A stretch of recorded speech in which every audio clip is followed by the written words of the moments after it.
കുട്ടികളിൽ moral development കൃത്യമായി നടന്നില്ല എന്നുണ്ടെങ്കിൽ അത് പലതരത്തിലുള്ള ബിഹേവിയറൽ ഇഷ്യൂസിലേക്കും ബിഹേവിയർ ഡിസോർഡേഴ്സിലേക്കും ലീഡ് ചെയ്യാറുണ്ട്.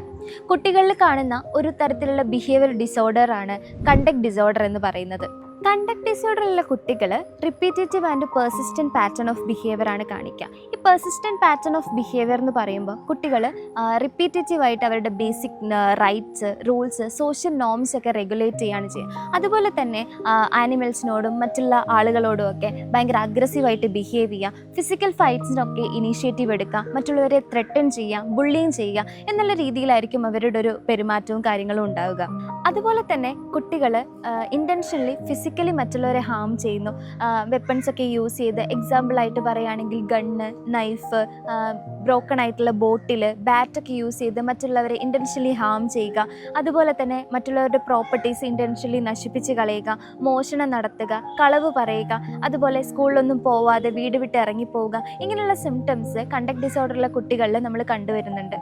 കണ്ടക്ട് ഡിസോർഡർ പ്രധാനമായും 2 ടൈപ്പിലാണ് കാണുന്നത്. കുട്ടികളിൽ ഈ ഒരു സിംറ്റംസ് പ്രസൻറ്റ് ആവുന്ന ആ ഒരു ഏജിനെ ബേസ് ചെയ്തിട്ടാണ് ഈ ഒരു ടൈപ്പ് വരുന്നത്.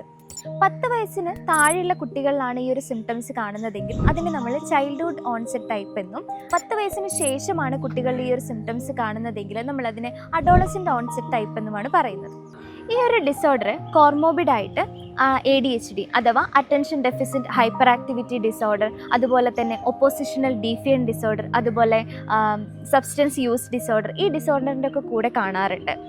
കുട്ടികളിൽ ഈ ഒരു സിംറ്റംസ് കാണുകയാണെങ്കിൽ അത് കൃത്യമായിട്ടുള്ള സമയത്ത് അഡ്രസ്സ് ചെയ്യുകയും അതുപോലെ തന്നെ അതിന് വേണ്ടുന്ന ഇൻ്റർവെൻഷൻസും കാര്യങ്ങളും പ്രോപ്പർ ടൈമിൽ പേരൻസ് എടുക്കുകയും വേണം. ഇല്ലാന്നുണ്ടെങ്കിൽ 18 വയസ്സിന് മുകളിലേക്ക് ആവുകയാണെങ്കിൽ ഈ ഒരു ക്രൈറ്റീരിയാസിനെ നമ്മൾ ആൻറ്റി സോഷ്യൽ പേഴ്സണാലിറ്റി ഡിസോർഡർ ആയിട്ട് കണക്കാക്കുന്നതാണ്. അപ്പോൾ ഇതിൽ ശ്രദ്ധിക്കേണ്ട കാര്യം, ഈ ഒരു സിംറ്റംസ് കുട്ടികളിൽ 12 മാസം അറ്റ്ലീസ്റ്റ് ഒരു 6 മന്ത്സ് എങ്കിലും ലാസ്റ്റ് ചെയ്തിട്ടുണ്ടെങ്കിലാണ് നമുക്കിതിനെ കണ്ടക്ട് ഡിസോർഡർ ആയിട്ട് കണക്കാക്കാൻ കഴിയുക. എങ്കിൽ പോലും ഈ ഒരു സിംറ്റംസ് കുട്ടികളിൽ കാണിക്കുന്നുണ്ടെങ്കിൽ നിങ്ങൾ ഏർലി ഇൻ്റർവെൻഷൻസ് എടുക്കാനായിട്ട് പ്രോപ്പറായിട്ട് അതിനെ കറക്റ്റ് ടൈമിൽ അഡ്രസ്സ് ചെയ്യാനായിട്ട് ശ്രമിക്കുക.